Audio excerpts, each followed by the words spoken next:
है कोशिका सेल। तो सबसे पहले समझने का प्रयास करते हैं। देखिए बायोलॉजी कहने का मतलब है कि हम लोग रट लिए हैं बायोलॉजी के पिता कौन, अरस्तु, नको। समझो ध्यान से, कहने का मतलब है कि बायोलॉजी जो है वह दो भाग में बांटा हुआ है। एगो है जूलॉजी और एगो है बटोनी। ये बटोनी में हम पादप के बारे में पढ़ते हैं, ये बटोनी में हम पेड़ पौधों के बारे में पढ़ते हैं। आज जूलॉजी में हम लोग जीव जंतु के बारे में पढ़ते हैं, जीव जंतु।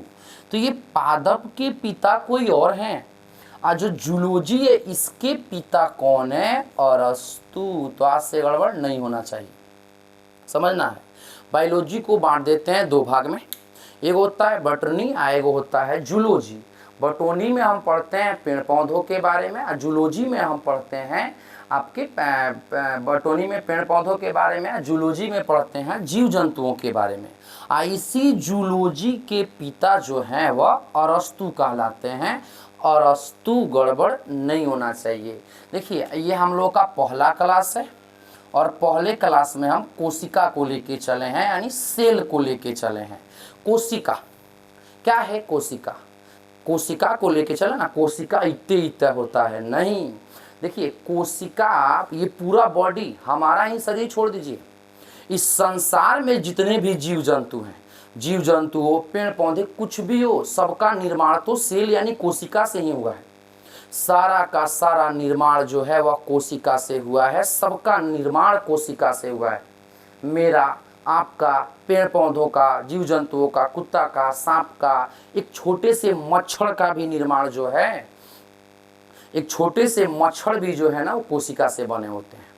यानी कोशिका जो है हमारे शरीर का रचना किया है, कोशिका जो है हमारे शरीर का संरचना किया है। इसीलिए तो उसे कहते हैं रचनात्मक और संरचनात्मक इकाई। गड़बड़ नहीं होनी चाहिए, रचनात्मक और संरचनात्मक इकाई कहते हैं कोशिका को। देखिए यहाँ कोशिका है, यहाँ कोशिका है, यहाँ कोशिका है, यहाँ कोशिका है, हर एक अंग में कोशिका भरी पड़ी है। सारे के सारे अंगों में जो है वो कोशिका है। कोशिका इतनी ना छोटी है, कोशिका इतने छोटे हैं कि आंखों से देखना संभव नहीं है। कोशिका को देखने के लिए एक मशीन बनाया गया है जिसका नाम माइक्रोस्कोप या सूक्ष्मदर्शी होता है, ध्यान रखिएगा। मैंने बोला ना कि कोशिका रचनात्मक और क्रियात्मक इकाई है, इसका मतलब हुआ कि कोशिका से ही हमारे शरीर का रचना हुआ है, कोशिका से ही हमारे शरीर का संरचना हुआ है। अगर हमारे शरीर से कोशिकाओं को निकाल दिया जाए तो हम भी ऐसे खड़े नहीं रहेंगे, समझिए कि मर गए।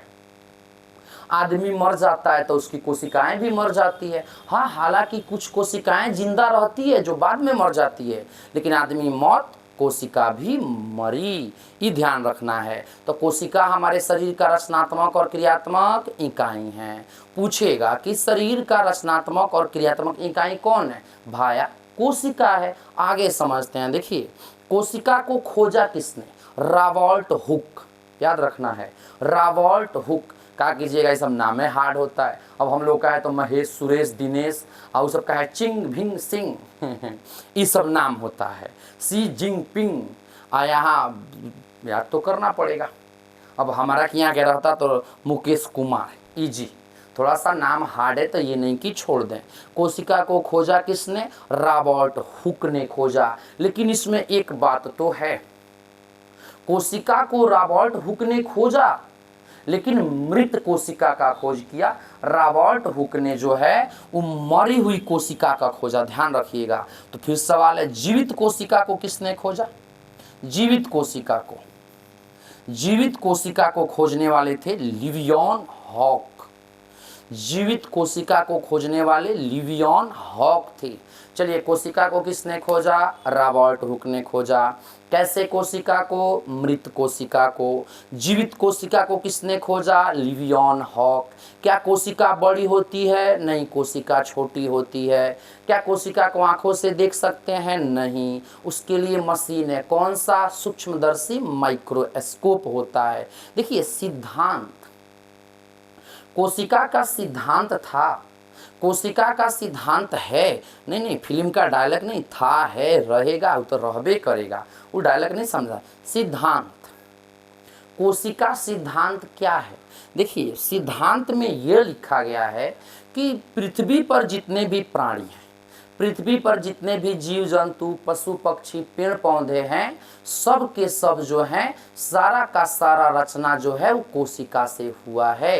यही तो कोशिका का सिद्धांत है। देने वाले कौन थे? आप नहीं, उसके बाप नहीं, देने वाले थे स्लाइडेन और स्वान। ये स्लाइडेन और स्वान दो ऐसे वैज्ञानिक थे जिन्होंने कोशिका के सिद्धांत को बताया। क्या बताया कोशिका के सिद्धांत को? कि पृथ्वी पर जितने भी प्राणी हैं, पृथ्वी पर जितने भी जीव जंतु हैं, वो सब हमसे बने हैं। नहीं, सारे के सारे कोशिकाओं से बने हैं। इससे सिद्धांत जो है स्लाइडेन और स्वान ने दिया। देखिए जीव जंतुओं में खास करके जंतुओं में सबसे छोटी कोशिका माइक्रोप्लाज्मा की होती है, सबसे छोटी कोशिका। और सबसे बड़ी कोशिका शुतुरमुर्ग के अंडे की होती है। अब अंडा तो है नहीं कि ला के दिखाया, हाँ मुर्गी का है। सबसे छोटी कोशिका माइक्रोप्लाज्मा और सबसे बड़ी कोशिका किसकी हो गई? शुतुरमुर्ग के अंडे की सबसे बड़ी कोशिका हो गई। देखिए मानव में भी होता है, मानव में होता है। देखिए ये जो था जीव जंतुओं में था, सबसे छोटी माइक्रोप्लाज्मा, सबसे बड़ी शुतुरमुर्ग के अंडे की। मानव में सबसे छोटी कोशिका स्पर्म, शुक्राणु की होती है। और शुक्राणु जो है वो केवल मेल में होता है, यानी पुरुष में होता है। और मानव में सबसे बड़ी कोशिका ओवम, अंडाणु की होती है, और अंडाणु केवल फीमेल में होता है। ध्यान रखना है बढ़िया से। मानव में सबसे छोटी कोशिका स्पर्म, शुक्राणु की। शुक्राणु किस में? मेल यानी पुरुष में।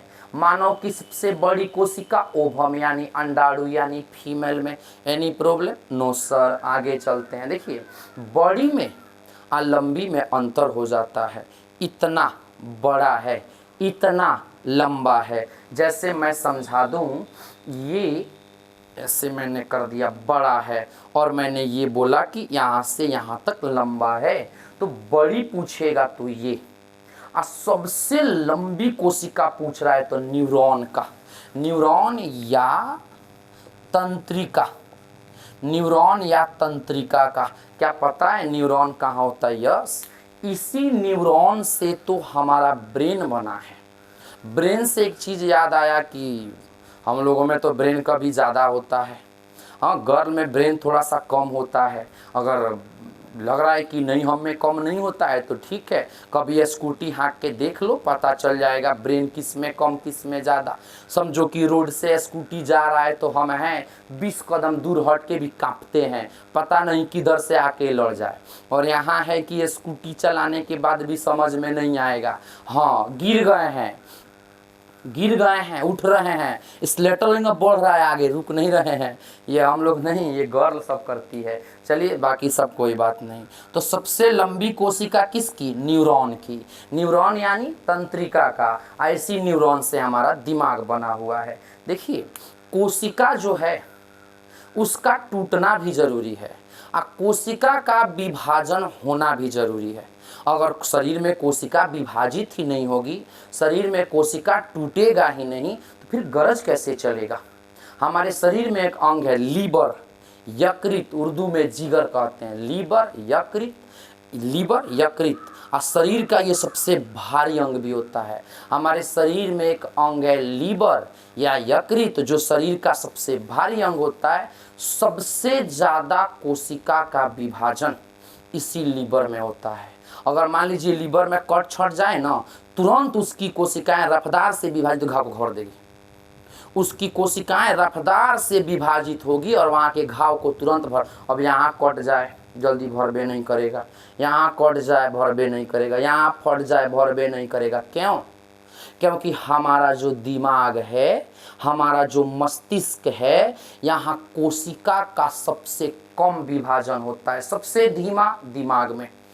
कोशिका का सबसे ज़्यादा पुनः निर्माण कहिए या विभाजन कहिए कहाँ? लीवर, यकृत। अभी यहाँ से समझिए कि यहाँ से आराम से कट फट जाए लीवर में, तुरंत कोशिकाएं विभाजित होकर पुनः पूर्ति कर देगी। तो चलिए आज की क्लास में इतना ही, अब कल क्लास नंबर 2 देखेंगे।